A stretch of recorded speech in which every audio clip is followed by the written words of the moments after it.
या निसर्ग चक्रीवादळानं काल कोकण किनारपट्टीला तडाखा दिला। कोकणाच्या सर्व जिल्ह्यात या वादळानं होत्याचं नव्हतं केलं। आयुष्य खर्चून उभ्या केलेल्या घराचे पत्रे उडाले, अनेकांचे संसार उघड्यावर पडले, झाडं कोसळली, वीज पुरवठा खंडित झाला।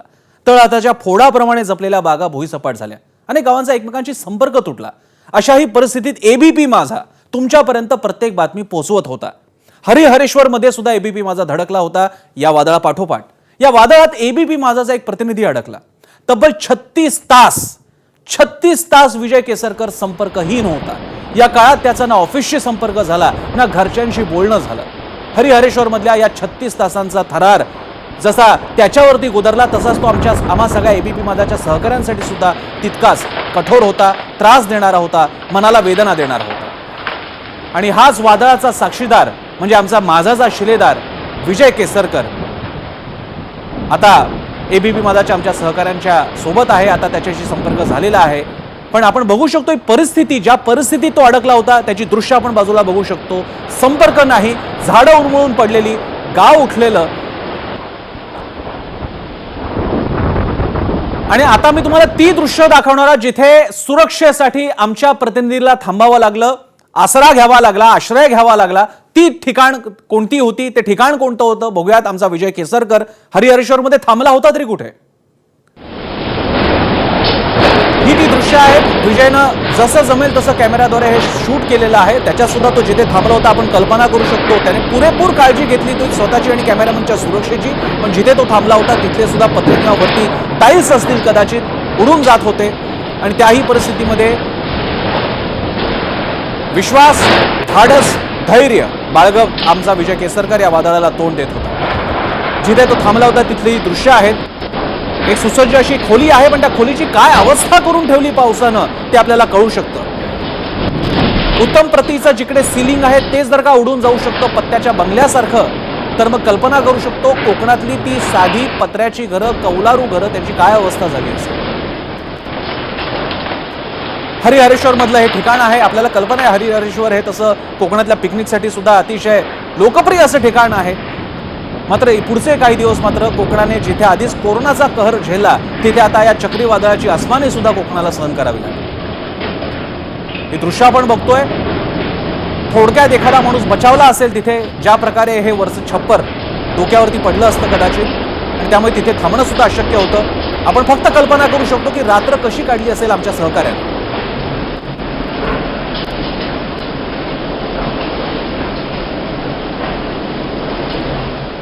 आणि या सगळ्या परिस्थितीला तोंड दिल्यानंतर तब्बल 36 तासानंतर ज्याची कुणालाही कल्पना नाही, ज्याचा जगाशी संपर्क नाही, जगाचा ज्याच्याशी संपर्क नाही, तो आमचा विजय केसरकर अखेर आमच्या संपर्कात आलेला आहे। माझ्यासोबत या क्षणी विजय केसरकर आमचा प्रतिनिधी आपल्या सोबत आहेत। विजय, माझा पहिला तुला प्रश्न आहे, तू कसा आहेस, काय वाटतंय तुला या क्षणी?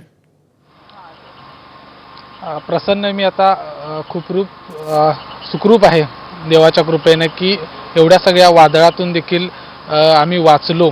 आणि इतर जी सगळी मंडळी होती हरिहरेश्वर मधली ती सगळी देखील वाचली।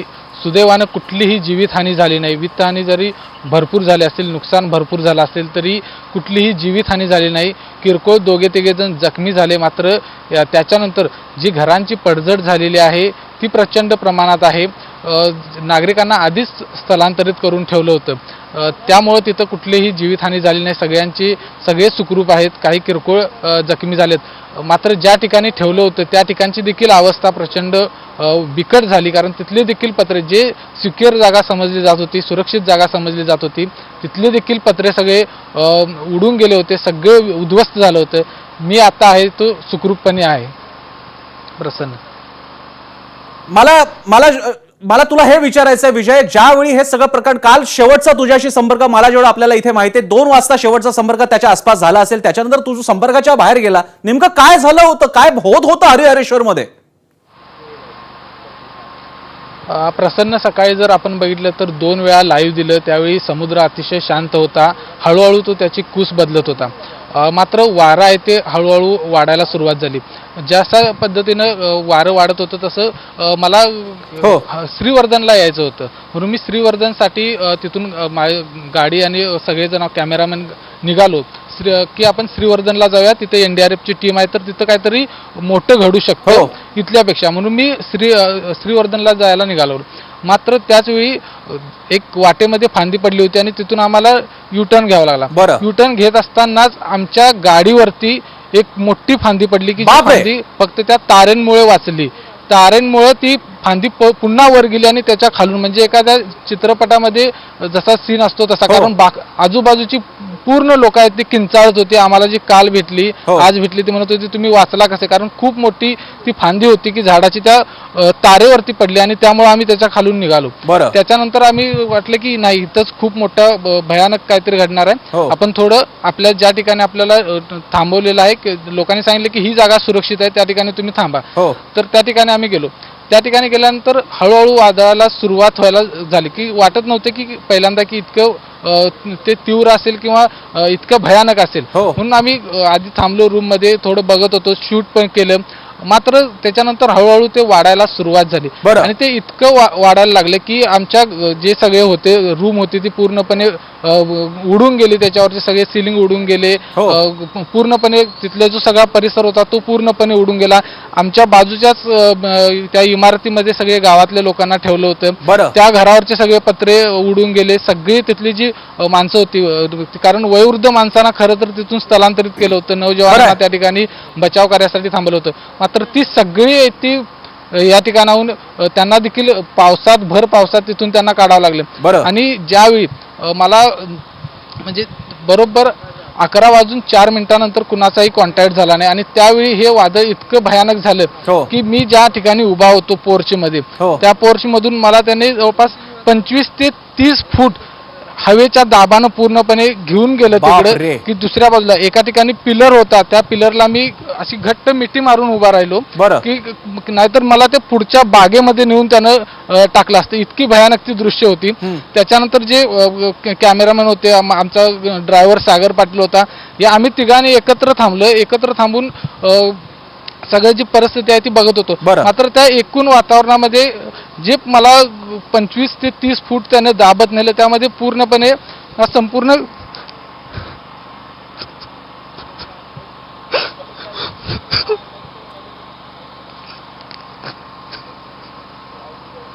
विजय मला कल्पना आहे काल आमची पण हीच अवस्था होती. विजय, तुझ्याशी संपर्क होत नव्हता. विजय, आमची सुद्धा हीच अवस्था होती, फक्त आम्ही आमचे अश्रू दाखवू शकत नव्हतो कोणाला. विजय, पण आमची सुद्धा हीच अवस्था होती. मी बुलेटिन करत होतो संध्याकाळी, जेव्हा मला कळलं विजय, प्रत्येक बुलेटिनच्या शेवटी मी असाइनमेंटला जाऊन विचारत होतो की विजयची काही बातमी आहे का. विजय, आज आम्हाला अश्रू दाखवता आले नाहीत, पण तू मोकळा हो विजय.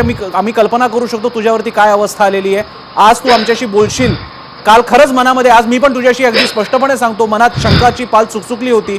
तुला बघून आम्हाला खरंच खूप बरं वाटतं विजय, तू आमच्यात आहेस. प्रसन्न, त्या 30 ते 25 सेकंदमध्ये मला संपूर्ण नातेवाईक माझ्या डोळ्यासमोरून गेले की मला नाही वाटलं की मी जगू शकेन यातून.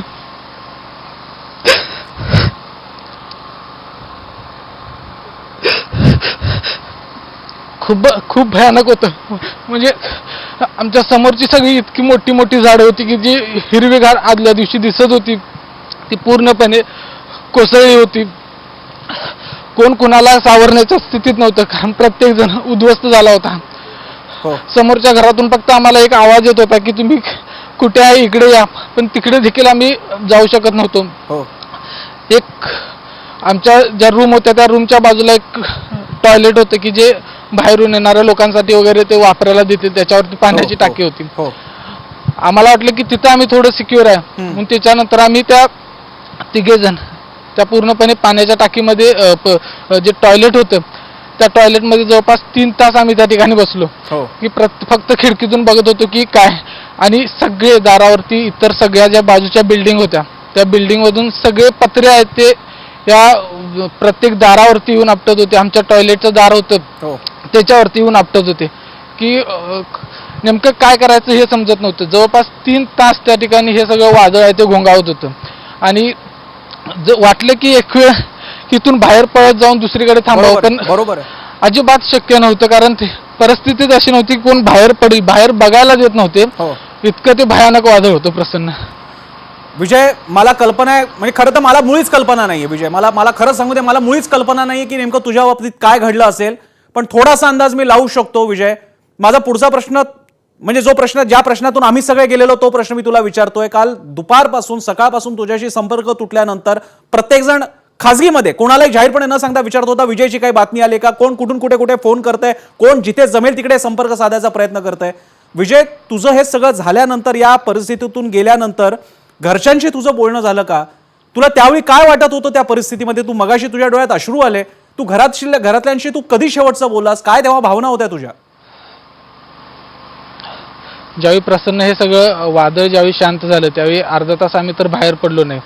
त्या टॉयलेटमध्येच बसून मी असेल, कॅमेरामॅन असतील, उमेश सावंत, आम्ही सगळ्यांनी रडलो तिथं. आम्ही प्रत्येकजण की बाबा नशिबानं आम्ही या ठिकाणाहून वाचलो. कारण कुणाकडे मदत कोण येत नव्हतं. आम्ही तिघेच होतो की या गावामध्ये नवीन आलो होतो, म्हणजे बाहेरून आलो होतो. त्यानंतर मी पहिल्यांदा आम्ही गेलो त्या रूममध्ये, ज्या रूममध्ये आम्ही रात्री जेवलो होतो, झोपलो होतो, त्या रूममध्ये गेलो तर पूर्णपणे उद्ध्वस्त झालं होतं. तिथून म्हटलं की नाही, आपण थांबायला नाही पाहिजे आणि इथून आपण रिपोर्टिंग करायला सुरुवात करूया. मोबाईल सारखा बघत होतो की नेटवर्क येते का, कुठं आपल्याला काय फीड द्यायचं आहे, काय कॉन्टॅक्ट होतो का, पण काही कॉन्टॅक्ट होत नव्हता. तसंच सगळे टिपत लोकांशी बोलत, लोक प्रचंड घाबरलेले होते. प्रचंड म्हणजे प्रचंड. ते म्हणत होते की आमच्या उभ्या आयुष्यामध्ये असं आम्ही कधी बघितलं नाही. इतर वादळ आम्ही दरवर्षी बघतो, पण हे वादळ वेगळं होतं. आणि त्यांना असं वाटत होतं की हे इथं वादळ धडकणार नाही, कुठेतरी पुढे जाऊन धडकेल वगैरे, त्यामुळे तेही निश्चिंत होते. मात्र ते वादळ बरोबर 3 तास त्या ठिकाणी होतं. त्या गावाच्या तिन्ही बाजूला प्रसन्न डोंगर आहेत आणि त्या डोंगरामध्ये हे वादळ पूर्णपणे 3 तास फिरत होतं. बापरे. पूर्ण डोंगर आहेत, त्याची झाडं आहेत ती पूर्णपणे नष्ट झालेली आहेत. बरं. एकही झाड त्या डोंगरावरती नाही आहे. आजूबाजूला एकही झाड त्या ठिकाणी नाही. एकही घर असं नाही की ज्या घरावरती छप्पर पाहायला मिळेल, असं एकही घर नाही. पूर्णपणे उद्ध्वस्त झालेले आहेत. बरं. हरिहरेश्वर पूर्णपणे उद्ध्वस्त झाले. तर अभिजित सर म्हटले की अरे तिकडे जास्त इफेक्ट दिसत नाही आहे त्याचा. तर म्हटलं दिसत नसेल तर मग हे वादळ नक्की हरिहरेश्वरलाच धडकलेलं आहे, कारण इथं एकही छप्पर नाही. शेकडो बागा आहेत, म्हणजे नारळाच्या बागा असतील, सुपारीच्या बागा असतील, आंब्यांच्या बागा असतील, या शेकडो एकरवरच्या बागा आहेत त्या पूर्णपणे नष्ट झालेल्या आहेत. एकही आंबा आता त्या ठिकाणी नाही. जे आंबे बाहेरचे देशातले लोक खायला कोकणातला आंबा म्हणून चवीने बघतात, ते आंबे असे पूर्णपणे सडून जात होते. आमच्या वाटेत असे कित्येक आंब्याचा ढीग आहे तो लागला होता, नारळांचा ढीग आहे तो लागला होता, पूर्णपणे उद्ध्वस्त झालं होतं. त्यानंतर अभिजित सर म्हटले की नाही, मग जर तू व्यवस्थित असशील तर तू जेवणाचं काय केलंस, राहायची व्यवस्था काय आहे, तुम्ही तिघे व्यवस्थित आहात का, ही सगळी विचारपूस केल्यानंतर त्यांना थोडं वाटलं की, मी म्हटलं तुम्ही राजीव सरांना फोन करा, राजीव सरांशी बोला, मी सुखरूप आहे आणि इथं काही चिंता करू नका, कारण मी आता आहे ते देवाच्या कृपेने सुखरूप आहे म्हटलं. आम्ही तिघेही काही चिंता नाही. त्यानंतर मी घरी फोन केला, मिसेसला फोन केला, तर ती प्रचंड टेन्शनमध्ये होते, कारण माझा जो बाळ आहे माझं ते माझ्याशिवाय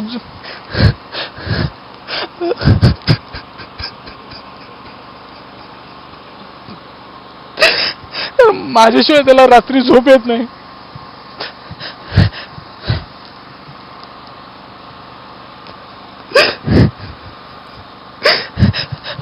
मी बाहेर असेल तर मी व्हिडिओ कॉल केल्यानंतरच तो झोपत असतो, आणि काल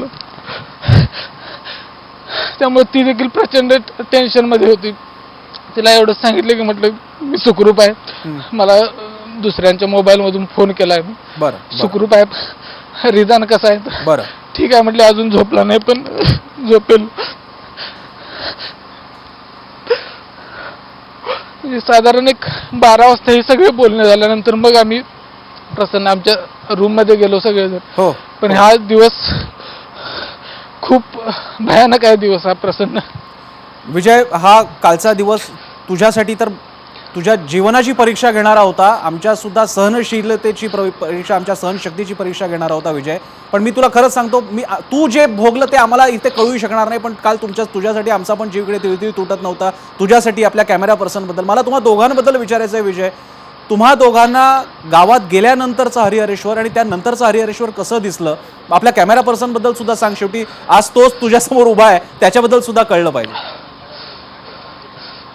हो नक्कीच प्रसन्न, कारण ज्यावेळी आम्ही हरिहरेश्वरमध्ये प्रवेश केला परवा संध्याकाळी, तर त्या ठिकाणी सगळे लोकांना मार्गदर्शन करत होते की कशा पद्धतीनं बचाव करायचा आणि काय करायचं, जर आलं इकडे संकट तर ते कशा पद्धतीने आपण परतवून लावायचं या संदर्भातले हे होत होते आणि त्यांना स्थलांतरित करायला सुरुवात होती. मी विजय आम्ही इतका प्रवास करून आलो थोडंसं होतो तरी थांबवतो, देखील विजय तुला अगदी थोडंसं थांबवतो. आपल्या कॅमेरा पर्सनला सुद्धा तुझ्यासोबत जर का आणलं तर तोही महाराष्ट्राला दिसेल. आपले हे सगळे कॅमेरा पर्सन बिनचेहऱ्याची मंडळी असतात, अख्ख्या महाराष्ट्राला ती दृश्य दाखवतात पण ते समोर येत नाहीत. त्याला सुद्धा बघायला आवडेल आपल्याला. नक्कीच मी प्रमोद सावंत आहे, त्यांना प्रमोदला, इकडे बोलवेन please. मी माझ्यासोबत. प्रमोद, कारण हे सगळे जे दृश्य टिपलेले आहेत ही प्रमोदनं त्यांच्या कॅमेऱ्यावरती टिपलेले आहेत, कारण त्यांच्याशिवाय हे काहीच हे दिसू शकलं नसतं. अर्थात हे आहेत प्रमोद सावंत, कारण उमेश सावंत. तर यांनी पूर्णपणे ज्यावेळीपासून आम्ही पोहोचलो त्या ठिकाणी तर तिथून पुढे यांनी कधीही थकले नाहीत, की कधी म्हटले नाही की विजय नको थांब आता, की आपण शूट करायला नको, थोडं विश्रांती किंवा काय, कधीही नाही. मी ज्यावेळी चल म्हणेल त्यावेळी हे सगळे माझ्यासोबत आले आणि हे केले. आपण पहिल्यांदा ज्यावेळी आलो त्यावेळी रिॲक्शन कशा होत्या लोकांच्या, ज्यावेळी आम्ही जेव्हा पहिल्यांदा शूटिंगला चालू केली तेव्हा लोक अतिशय घाबरलेली होती, की त्यांना ते कळतच नव्हतं की आपल्याकडे नक्की संकट काय आहे, की आपण त्याच्यासमोर कसं जायला पाहिजे. आपली एक तर घरं उद्ध्वस्त झाली आहेत, आपण त्यांच्याशी कशा प्रकारे, आम्ही जेव्हा त्यांच्यासमोर बूम धरायचो तेव्हा ते सरळ रडायला सुरुवात करायची, कारण त्यांना पण काही कळत नव्हतं की नक्की समोर आमच्या काय वाढून दिसतंय आम्हाला, की घरातनं बाहेर जायचं की घर सावरायचं, याच्या दुफळीत ती लोक सगळी अडकलेली पाहायला मिळत होती. विजय, जसा मी तुला मगाशी प्रश्न विचारला, मी तुझी पत्नी प्राजक्ताबद्दल विचारला, तुझ्या मुलाबद्दल विचारला, घरच्यांबद्दल विचारला, आपल्याला यांचं सुद्धा कळून दे त्यांच्या घरीशी त्यांचा संपर्क कधी झाला, त्यांच्या मनात भावना काय होत्या. शेवटी त्यांना तुमच्या भावना मांडण्यासाठी तूच समोर होता, त्यांचंही म्हणणं कळून दे आपल्याला. हो बरोबर, आम्ही नेहमी दोघं एकमेकांशी बोलायचो की काय नेमकं जर काय असेल आपल्याला हे संकट. मला सांगा तुमच्या घरातल्यांबरोबर कधी बोलणं झालं आणि त्यांचा काय रिप्लाय आला? मला मी आत्ता जेव्हा इथे श्रीवर्धनला आलो तेव्हा मी आत्ता माझ्या मिसेस बोललो, त्या अगोदर माझे 3 दिवस काही बोलणं झालं नव्हतं.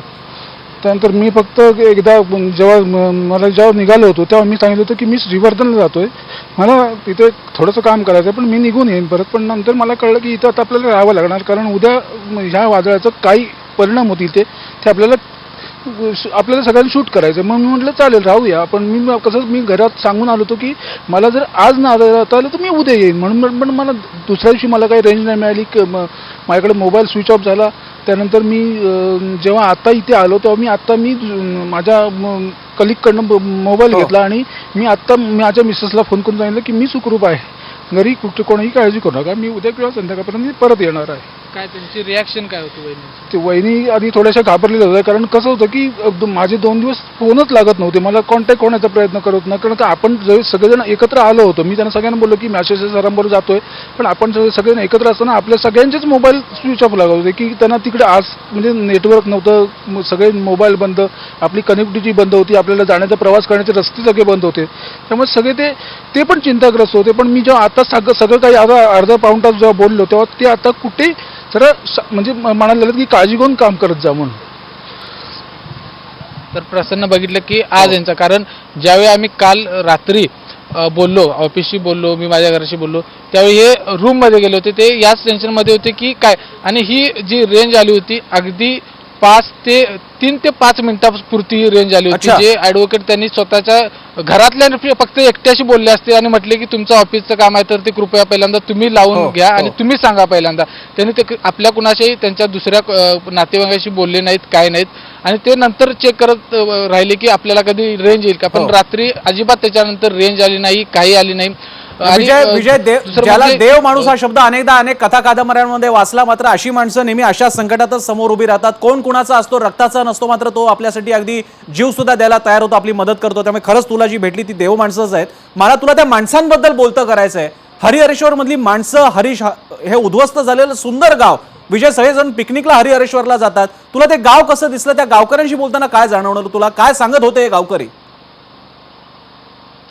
प्रसन्न, ज्या क्षणी मी या गावामध्ये पाऊल ठेवला तर त्या ठिकाणी एक वेगळं वातावरण होतं. लोकांच्या मध्ये एक चिंता दिसत होती, मात्र ते कधी खचलेले आपल्याला मला तरी दिसले नाहीत.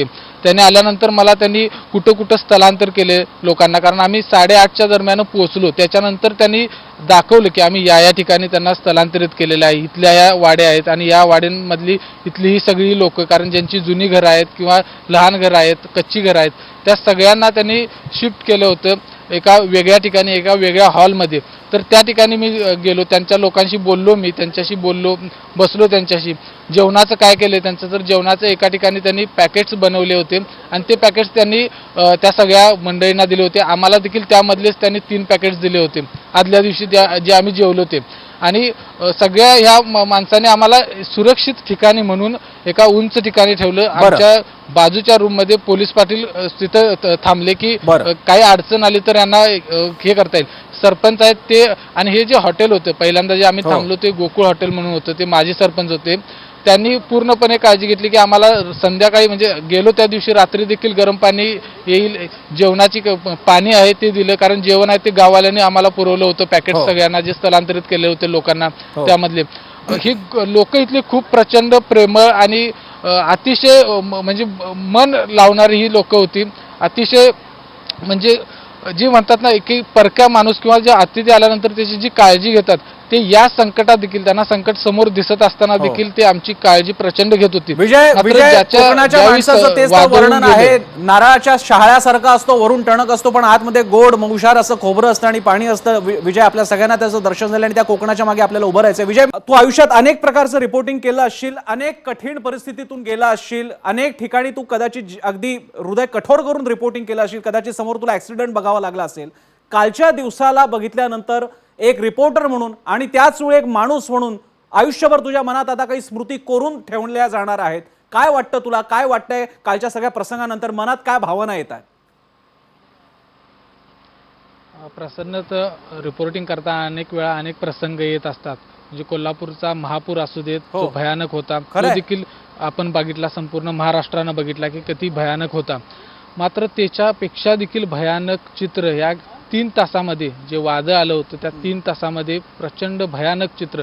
तो पूर 15 दिवस असला तरी त्याचं भीती वाटली नाही. मात्र हा जो 3 तास जे वादळ आलं, त्या वादळानं अक्षरशः म्हणजे मी म्हणजे कशा पद्धत, म्हणजे त्याला शब्द नाहीत की मी त्या कुठल्या फेजमधून मी गेलो.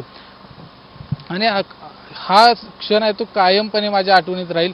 याच्यातून मात्र एकच की इथले जे नागरिक, त्यांचे जे नुकसान झाले ते प्रचंड नुकसान झाले, कारण इथला जो लॉकडाऊनमुळे पर्यटनाचा पूर्णपणे व्यवसाय बंद झालेला आहे. त्यांचे जगण्याचा प्रश्न आहे. आणि ती लहान लहान मुलं ज्यावेळी माझ्यासमोर होती खेळत, तिथं त्यांच्या घरातले साहित्य जे उचलत होती, त्यावेळी खरोखर डोळ्यामध्ये पाणी यायचं की ही मुलं कालपर्यंत व्यवस्थित आपल्याशी खेळत होती, बोलत होती, ज्या ठिकाणी ते स्थलांतरित करून ठेवलेत, आणि ती आज घरातले साहित्य घेऊन बाहेर पडत आहेत की त्याच्यातले रडतायत, काय काय त्यांचे जे काय राहिलं असेल ते घेऊन जाण्याचा प्रयत्न करतायत. हे खरोखर म्हणजे हे दृश्य आहे ती भयानक दृश्य आहे की हे कधीही यापुढे बघायला मिळू नये कुणालाही. खरंच आहे, अशीच माझी प्रतिक्रिया असेल. प्रसन्न, मी विजय, तू कोल्हापूरचा आहे, कोल्हापूरची अंबाबाई आठवली होती काल विजय?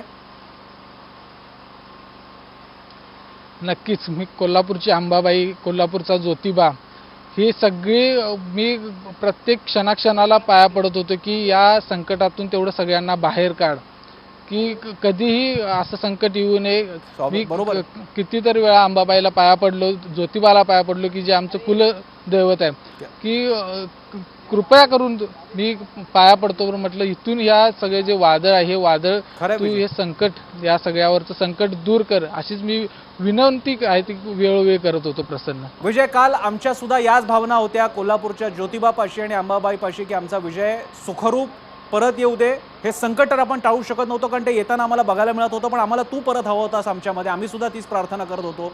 आणि विजय, तुझ्या माथ्यावरती अंबाबाईचा हात असणार, ज्योतिबाचा आशीर्वाद असेल. तू आज आमच्यासोबत आहे आणि खरंच आपण प्रार्थना करूयात की अशा संकटातून यापुढे कोणाला जायला लागू नये. आणि तू सुद्धा लवकरात लवकर मुंबईला येशील आणि आमच्या ऑफिसमध्ये आपल्या सगळ्या सहकाऱ्यांना भेटशील अशी अपेक्षा आहे. लवकरच तू येशीलच अर्थात.